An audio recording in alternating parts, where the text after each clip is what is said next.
جب کسی محفل میں ان کی نعت پڑھتا ہوں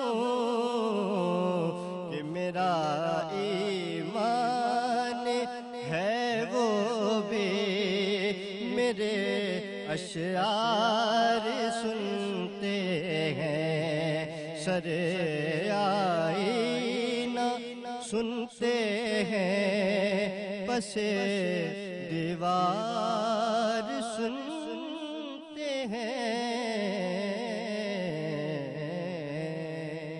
ماشاءاللہ بہت ہی خوبصورت کلام پیش کرنے کی سعادت حاصل کرے تھے بارگاہ رسالت میں سجاد نظامی صاحب، بہت خوبصورت کلام پیش کیا۔ بے شک یہ ہمارا ایمان ہے کہ وہ سنتے ہیں، یقیناً سنتے ہیں۔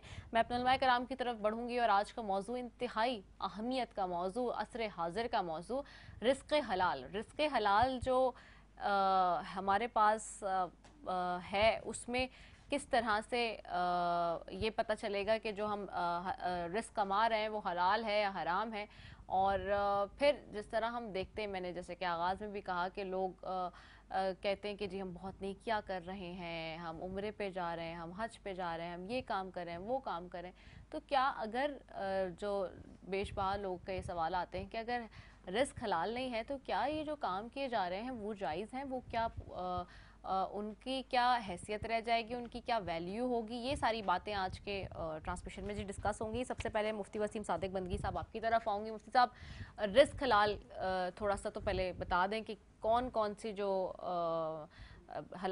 رزق ہے اور کون کون سی چیزوں سے جو رزق آ رہا ہے وہ حلال ہے اور حرام کیا ہے، اس کا تھوڑا سا فرق ہم پہلے تو جان لیں۔ اعوذ باللہ من الشیطان الرجیم، بسم اللہ الرحمن الرحیم۔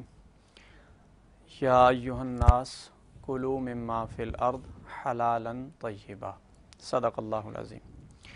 بہت ہی اچھا آج کا آپ کا عنوان ہے اور بہت اچھا انتخاب کیا آپ نے، اور میرے خیال سے عصر حاضر میں بہت ضرورت ہے ہمیں اس بات کی کہ ہم تھوڑا سا اس حوالے سے بھی کچھ جان پہچان کریں کہ جو کچھ ہم کھاتے ہیں، کماتے ہیں، جو ہمارے ذرائع آمدنی ہیں یا جو ہمارے پیشے ہیں، جو ہم کام کرتے ہیں، ان میں سے کون کون سی چیزیں وہ ہیں جو ہمارے رزق کو جائز کرتی ہیں اور کون سی ایسی چیزیں جو رزق کو ناجائز کر دیتی ہیں یا دوسرے معنوں میں حرام کر دیتی ہیں۔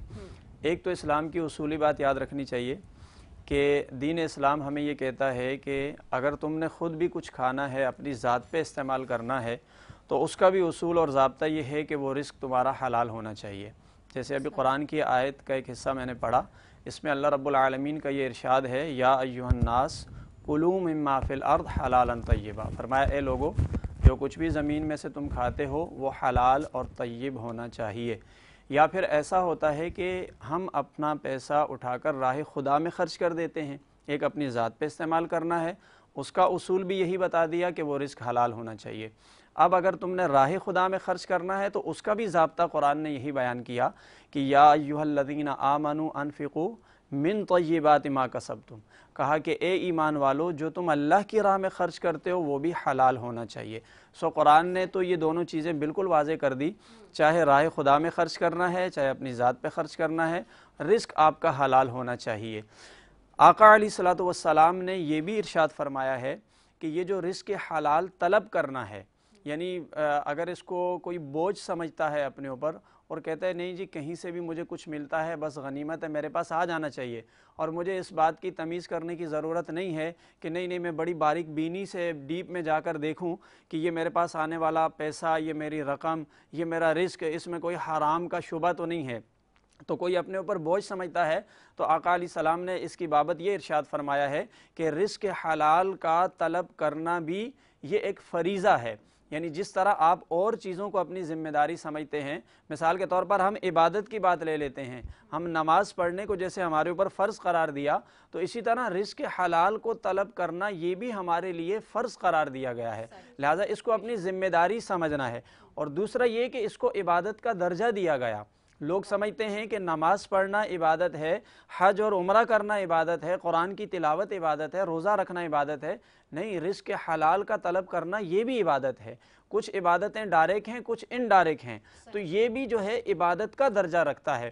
اب اگر کسی کا رزق حلال کا نہیں ہے، اس کے ذرائع آمدنی حرام ہیں. اگر میں اس ڈیٹیل میں جاؤں، جیسے آپ نے کہا کہ حلال اور حرام کا فرق کر لیا جائے، اس پہ بھی بات کرتے ہیں، لیکن یہ اچھا ہے کہ آپ نے بریف کر دیا، اس پہ بھی ہم کرتے ہیں. وہ سوالات آ بھی رہے ہیں بہت سارے، تو اس پہ بھی کرتے ہیں. میں عالمہ سائرہ عابدی صاحبہ کی طرف بھی جاتی ہوں. عالمہ صاحبہ، یہ تھوڑا سا پہلے یہی بریف پہ چلے جائیں کہ جو رزق حلال ہے، اور مفتی صاحب نے جیسے ابھی فرمایا اور عرض کیا انہوں نے بھی، حلال اور حرام میں کیا فرق ہے، تھوڑی سی اس کے اوپر پہلے ڈیفینیشن پہ بات کر لیں. جی، رزق حلال ہے یا حرام، اس سے پہلے رزق کی جو ڈیفینیشن ہے نا ہمارے سامنے، ہمیں اس کو جاننا ضروری ہے. ہم سمجھتے ہیں کہ اگر کسی کے پاس لگژری لائف ہے تو وہ اس کے پاس مطلب رزق زیادہ ہے، جبکہ رسول اللہ صلی اللہ علیہ وسلم فرماتے ہیں کہ احمقوں کے پاس جو ہے وہ رزق زیادہ ہوگا. کیوں؟ کیونکہ مولا متقیان کا یہ جملہ بڑا مشہور ہے کہ یہ دنیا وہ ہے کہ جس کے حلال میں حساب ہے اور حرام میں عذاب ہے.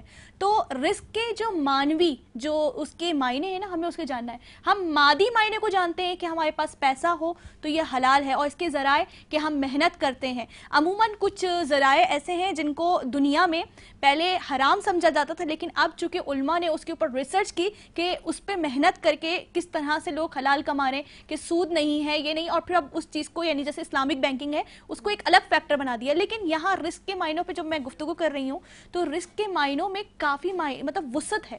مادی معنی تو ہم پیسوں کے لیتے ہیں، لیکن اس کے معنوی معنی کیا ہے؟ اگر ہمارے پاس نعمت ہے، آرام ہے، آسائش ہے، اور یہ آرام جو ہے ہمارا قلبی آرام ہے، ہمارا ایمانی آرام ہے کہ ہم نے کسی کا حق، ہم نے کسی کی حق تلفی نہیں کی، تو یہ آرام بھی ہمارے لیے رزق ہے. بہترین دوست کا ہونا ہمارے پاس یہ رزق ہے. بہترین اولاد ہونا یہ بھی رزق ہے. اور جس طرح سے مفتی صاحب نے فرمایا کہ حرام ذرائع، جب ہم حرام ذرائع سے رزق کماتے ہیں اس کے اثرات بہت مطلب دکھتے ہیں ہمیں کہ کتنے اس کے نقصانات ہیں.